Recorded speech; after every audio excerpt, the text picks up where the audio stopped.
Assalamualaikum warahmatullahi wabarakatuh. Alhamdulillah wassalatu wassalamu ala Rasulillah wa ala alihi wa ashabihi wa man tabi'ahu bihudah ila yaumil qiyamah wa ba'd.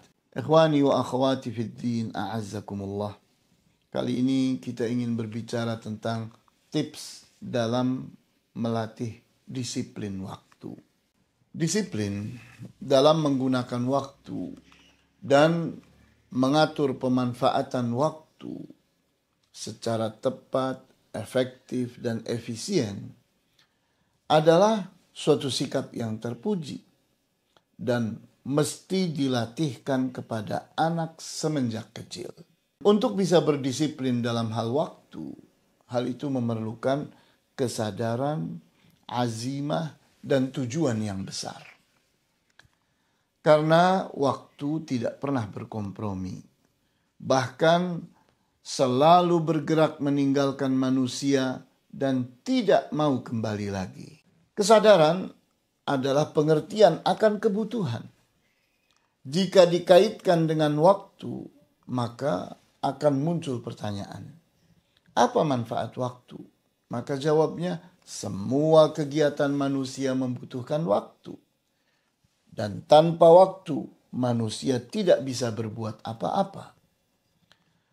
Berdisiplin dalam menggunakan waktu membutuhkan kehendak yang kuat, yang biasa disebut dengan istilah azimah.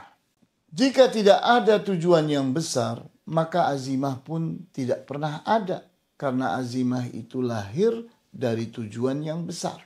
Kesadaran merupakan kata kunci untuk mewujudkan suatu perubahan pada diri manusia.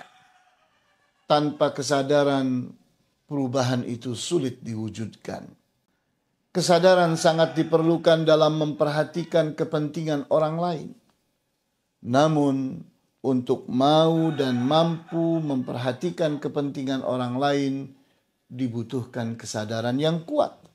Semakin besar dan luas manfaat dari suatu kepentingan, maka semakin besar pula azimah yang harus memikulnya.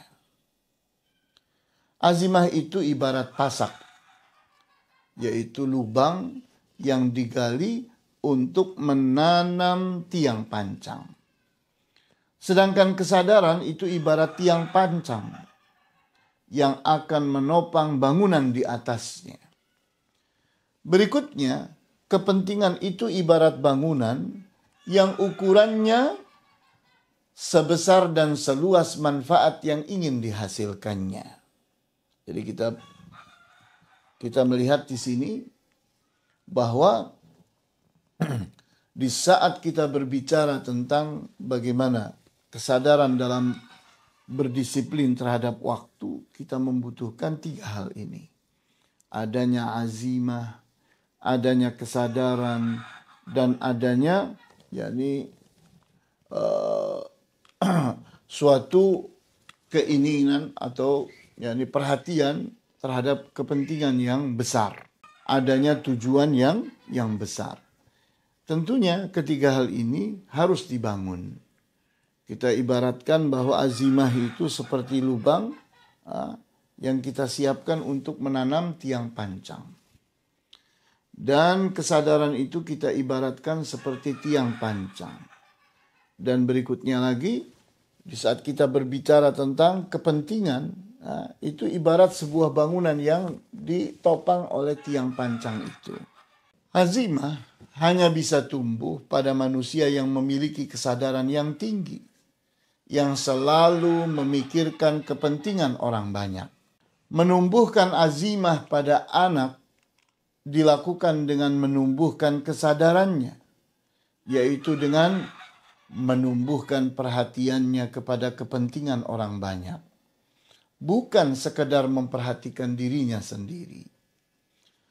Menumbuhkan kesadaran dimulai dari memperhatikan hal-hal yang sederhana, namun memberi manfaat bagi masyarakat umum. Setiap lingkungan selalu dilengkapi dengan fasilitas umum yang menjadi kepentingan semua orang di lingkungan itu. Misalnya fasilitas listrik, fasilitas saluran bersih, saluran air bersih, saluran air limbah, kemudian tempat sampah, dan seterusnya.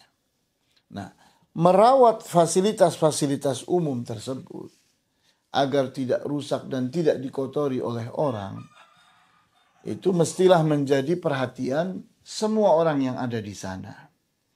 Termasuk anak asuh kita pun mesti dibiasakan untuk menjaganya semenjak mereka masih kecil. Jadi ini ya, dalam rangka membangun azimah. Bagaimana kita itu harus punya kesadaran yang tinggi dalam memikirkan kepentingan orang banyak. Kemudian sejak kecil seorang harus dilatih memperhatikan kepentingan dirinya dan kepentingan orang lainnya. Dengan menanamkan slogan ke dalam dirinya, kita tidak bisa hidup sendirian. Di mana kita ini makhluk sosial, tentunya sangat butuh kepada orang lain.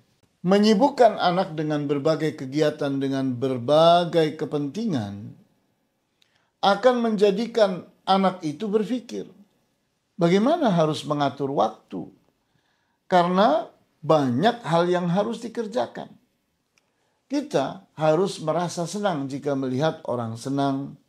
Dan kita harus merasa sedih jika melihat orang sedih. Artinya kita harus terlibat. Terlibat bersama lingkungan. Sehingga kita memiliki kepedulian. Nah, kepedulian inilah yang membuat seseorang itu harus mengaktifkan dirinya. Harus berbuat sesuatu. Harus meluangkan waktu untuk masyarakatnya.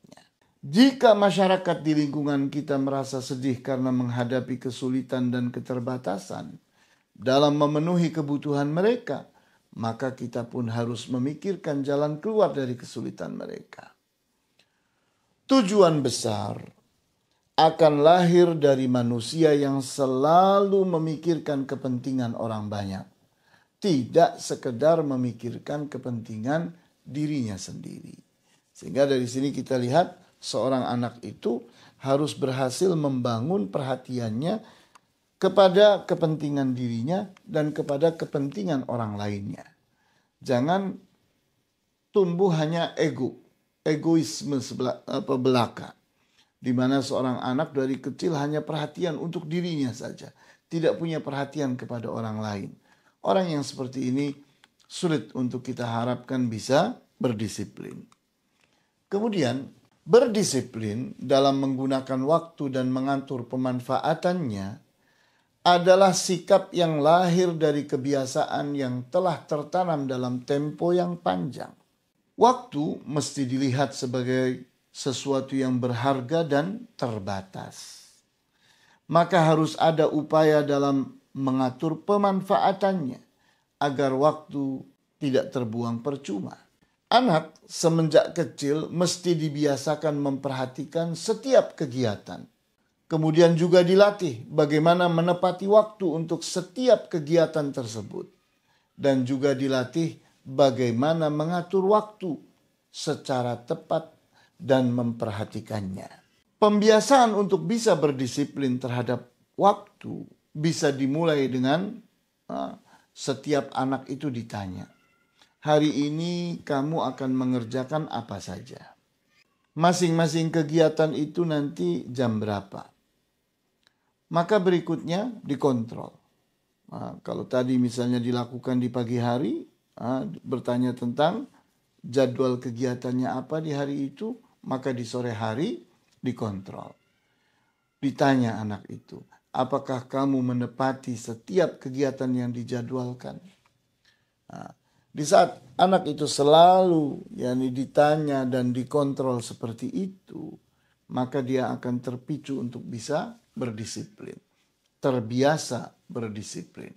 Maka inilah yang bisa disampaikan pada kesempatan kali ini. Wallahu ta'ala a'lamu bis-shawab. Walhamdulillahi rabbil alamin. Wa sallallahu ala ashrafil anbiya'i wal mursalin. Wa ala alihi wa ashabihi ajma'in. Subhanakallahumma bihamdika Asyhadu an la ilaha illa anta astaghfiruka wa atubu ilaik. Wassalamualaikum warahmatullahi wabarakatuh.